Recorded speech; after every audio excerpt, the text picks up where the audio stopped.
So, hey, Ed. Hey, Paul. Welcome today for our Chinese food luncheon. Because I bring that up, of course, because the wines, we're in a new year, huh? 2017. Welcome, everybody, to the Classic Series of Wine Month Club. I'm here with Ed. Yeah. Super duper. 2017, so 40 years ago, since we're working on a 40-year basis here, we had one of those Chinese-named Wines to go with Chinese food that was actually made by a very good friend of mine, Angelo Papani. Oh, really? He made that? He made it. It was a Papani wine. Great guy, wonderful man. Did miracles in the Central Valley. And he said, "Oh, this is a good wine to go with Chinese food. It had Gewürz in it, and Riesling. It was a little sweet and, very pleasant at the time." And for years, though, I mean, that's not the first. The part was the first one, but people were trying to find some white wine to go with Chinese food. We all know it's Riesling, Gewürztraminer, those kinds of things, drier ones. But then they label them with some kind of like Li Puyi. Remember that? So, who buys that, right? I don't know. But, they buy all kinds of stuff. And then the red was the Chateau Cantenac Brown, which is like a big deal Bordeaux. In Bordeaux. Yeah, about $50 today, and it was $3.50 then. So my dad was on the cutting edge of that stuff. So speaking of Asian not fused, but food and pairing, I had an incredible experience yesterday tasting sake, these high-end sake. Yeah. Which is a great, interesting story. I'm going to bring her in and do an interview with her. Yeah, that's really becoming a big deal. I am not a fan, but boy, they sure have their... I'm telling you, there were some interesting wines, and they were starting to take on wine-like descriptors. Now that I've heard, but I've never tasted one, Anyway. So this is back to our good friend at, what's his name? ASV. ASV and Oak Grove. I don't particularly care to repeat brands, but we've done this a few times over the years, many, many years. But this was just so great. It was just so easy to drink. What is interesting about these wines, and we featured a lot of them, not just Oak Grove, but other permutations.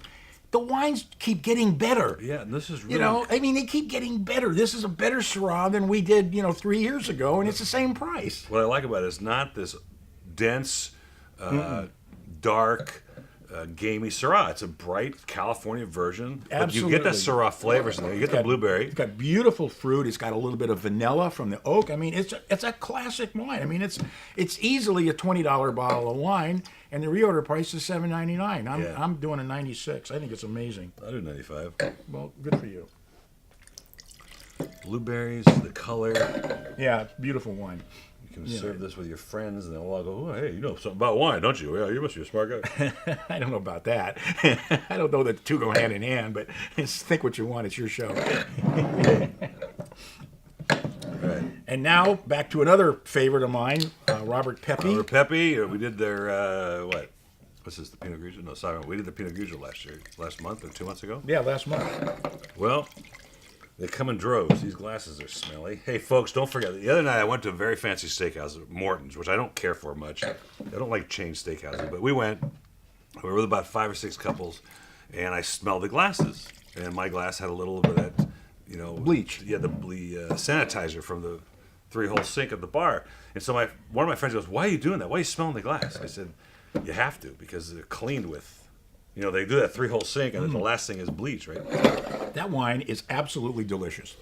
I remember when we first tasted it, and I was just absolutely blown away. It is so good. It is such a classy Sauvignon Blanc. It's got all that piquant acidity, that wonderful stone fruit. It's got almost a floral characteristic. What a departure from just plain old grassy. Unbelievable. Grapefruit Sauvignon Blanc. At $12.99, it's a steal. At $6.99, it's a joke. And I'm doing 100. That 100's a little steep. I don't care. 100 too. I don't care.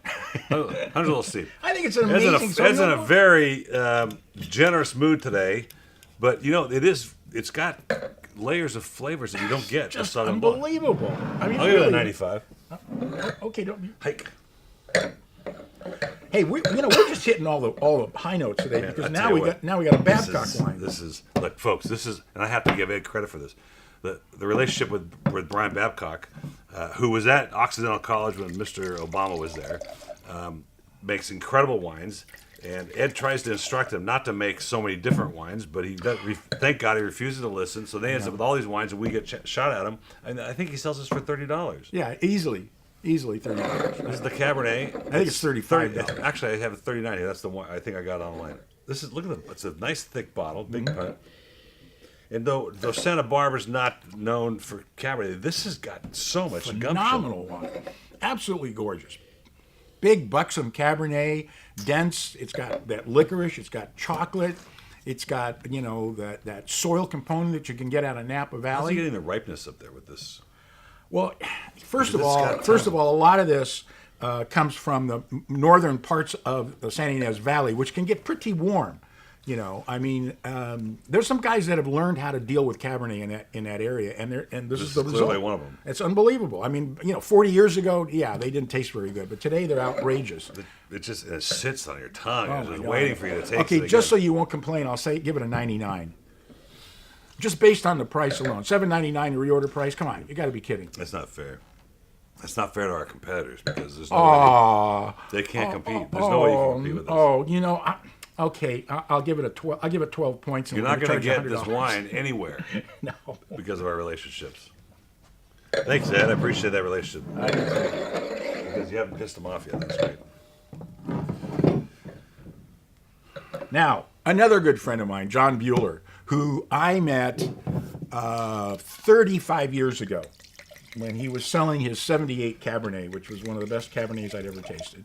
And quite a character, real interesting guy. Makes some of the best wines in Napa Valley at some of the most obscene prices. In terms of how cheap they are. And this is his second label, which is better than most first label. I remember this color and I remember this nose.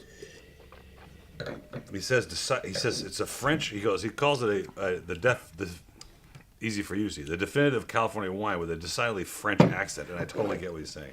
The problem I had with this wine is I didn't know who it was. I didn't know it was John Bueller, and I go online and I type in Bone Marche without the accent on the E. Yeah, you can't. If you don't do that, you don't get. And he's telling me it's John Bueller. What do you mean it's John Bueller? I would have found that out. Well, as soon as I put the accent mark, up comes John Bueller. Jean Marche, Bon Marché, good walk. Yeah, really, really great stuff. Again, that stone fruit, a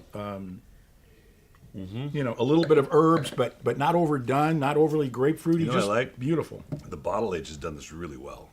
It's really fat in the middle of this wine. Yeah, it's got a lot going on. So I'm giving it a 96. I'm a 95. Hike. And there- Hey, folks, that's the class series for January 2017. Cheers.